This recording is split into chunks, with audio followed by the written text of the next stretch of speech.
Bonsoir à tous, je suis Céline Baron, psychopraticienne certifiée, sophrologue certifiée et coach en suppression des croyances limitantes.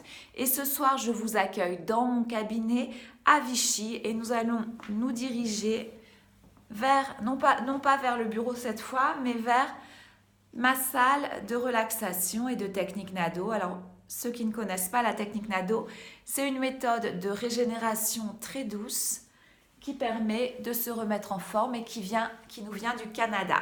Voilà. Alors, ce soir, j'avais envie de vous parler d'un sujet qui me tient à cœur, encore une fois, c'est le sujet du maintien de l'estime de soi au cœur et dans la thérapie. Donc, quand on va voir un sophrologue, un psychopraticien ou un coach, comme je suis coach aussi également en suppression des croyances limitantes. Donc dans ces trois activités, je veille toujours bien sûr, en plus de l'empathie et de la bienveillance, à veiller, à respecter, à maintenir l'estime de soi, de mon client. Et c'est bien normal. Alors, que dire sur l'estime de soi? Alors j'ai suivi il y a quelques semaines une formation en Angleterre, très intéressante, sur le travail, sur comment travailler avec l'approche centrée sur la personne. Et bien entendu, une partie de cette formation pour formateurs portait sur le maintien de l'estime de soi à travers l'approche et la thérapie, l'approche thérapeutique et la thérapie. Bon, aujourd'hui, je vous livre ma propre vision des choses et de comment moi je travaille ici au cabinet, comment je fais justement et comment je veille à toujours être bienveillante et à maintenir l'estime de soi de mon client. Alors, pour pouvoir maintenir l'estime de soi d'un client, je vais respecter certains critères. Et le premier critère, ça va être le sens de l'espoir. L'espoir. Alors bien entendu, tous les gens qui viennent ici, que ce soit pour de la sophrologie à visée thérapeutique ou bien tout simplement à visée relaxante, ou que ce soit pour de la psychopratique avec donc des objectifs ou même du coaching, des objectifs de confiance en soi aussi, viennent ici avec leurs espoirs.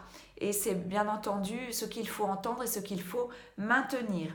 Il faut respecter le sens de l'espoir de chacun.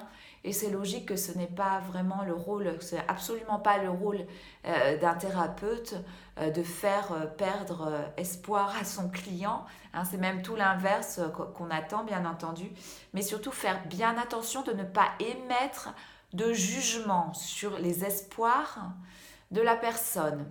Hein, on n'est pas là pour amplifier cet espoir, on n'est pas là pour le diminuer, on n'est pas là pour le supprimer, on est tout simplement là avec une écoute active et un respect. Et respecter le sens de l'espoir, c'est pour moi la première façon d'arriver à maintenir l'estime de soi d'un client qui vient en séance et qui est parfois émotif et qui peut avoir du mal à parler de son vécu, de ses expériences négatives, et ça peut être une vraie reviviscence pour lui et ça peut être douloureux pour lui d'en parler.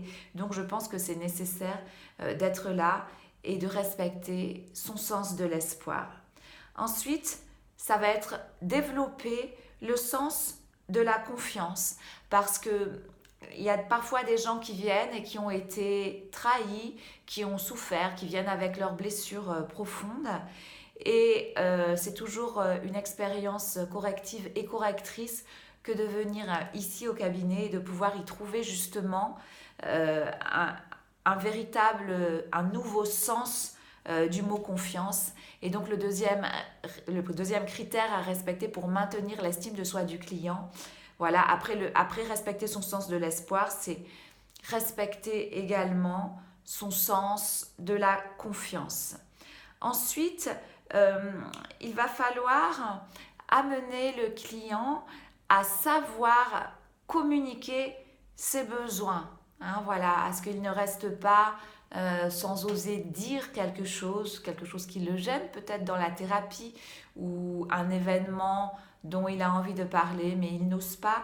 Donc on va toujours dans une optique de grande bienveillance et d'empathie et de respect, on va l'amener à communiquer sur ses besoins, ses objectifs aussi, mais ses besoins. Pourquoi vient-il? De quoi a-t-il besoin à l'heure actuelle? Et puis on va pouvoir ensuite essayer de répondre à ses besoins à plus long terme. Voilà, donc ça c'est un autre point.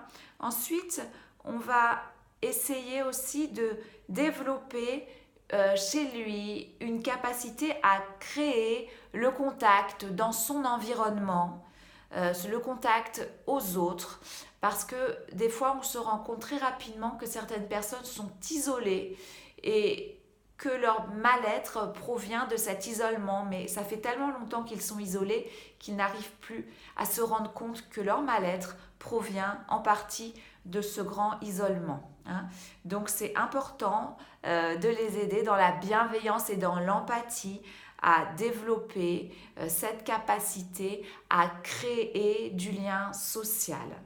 On peut commencer par du petit lien, ça peut être quelque chose de très simple, on peut fixer par exemple en coaching un objectif à son client ou à sa cliente qui peut tout simplement être d'oser aller par exemple commander un café voilà, dans un bar et de parler à quelqu'un, de faire l'effort de parler, de discuter de tout et de rien, mais de discuter, de nouer du contact. Ça peut commencer tout petit et puis après, on va pouvoir augmenter un petit peu cet objectif en fonction des résultats. Ensuite, bien sûr, il y a un autre critère qui est très important, c'est de montrer et de démontrer de la chaleur et de l'affection au client, de lui montrer qu'il est dans un cadre sécurisé, empathique, de non-jugement et où on va profondément respecter ce qu'il est, respecter aussi son vécu et son histoire. Ce n'est pas à nous de venir, c'est pas à moi de venir et de vouloir tout changer dans la vie de quelqu'un. Voilà. Donc ça, peut-être que des gens de sa famille peuvent lui dire tu devrais faire ceci, tu devrais faire cela. Mais en tout cas, moi, ce n'est absolument pas mon rôle.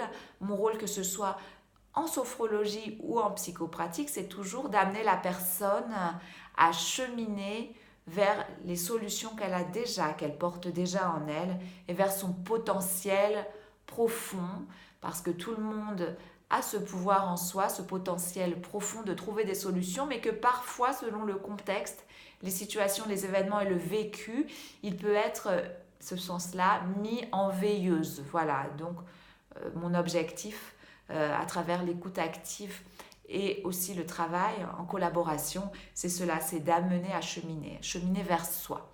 Ensuite, il faut aussi transmettre, j'ai envie de dire, une certaine capacité, transmettre une capacité à démontrer du plaisir et de la joie dans sa vie, parce que la personne qui va devenir plus positive et qui se lève le matin en voyant le bon et en se disant, en donnant une émotion à la journée avant même qu'elle commence, en se disant aujourd'hui c'est ma journée, ça va être une bonne journée, et bien forcément quand elle démontre un peu de chaleur et de positivisme envers elle-même, elle va attirer à elle du bon et du positif.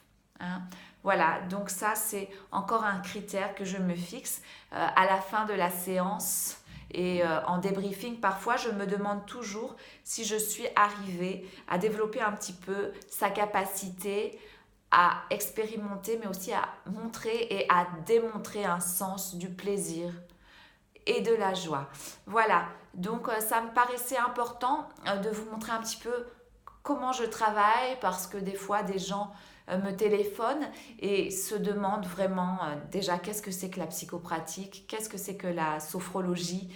Tout ça, c'est une nébuleuse pour eux entre la psychologie, le bien-être, la relaxation, puis toutes ces techniques, les mémoires, tout ce qu'on entend. Parfois, c'est difficile pour eux d'arriver à comprendre comment va fonctionner une séance de sophrologie ou une séance de psychopratique.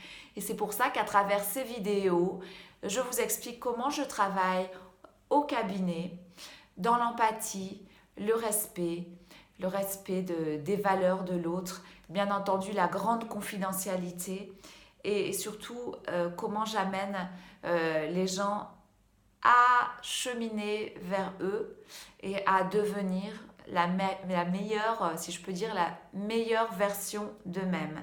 Donc voilà, donc pour résumer, on peut dire que l'estime de soi est liée à l'identité, que l'identité est liée elle-même à nos valeurs propres, à notre vécu et à nos expériences positives et négatives, et qu'il est important, donc pour moi, de respecter le sens de l'espoir de mes clients, de leur donner confiance et de développer un nouveau sens, une nouvelle approche de la confiance en soi, mais aussi de la confiance en l'autre.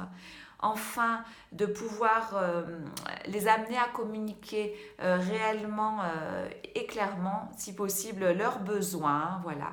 Arriver à leur faire dire de quoi eux, ils ont besoin. Ensuite, développer leur capacité de contact à l'autre et au monde qui les entoure. Bien entendu, démontrer de l'empathie, mais aussi de la chaleur et de l'affection.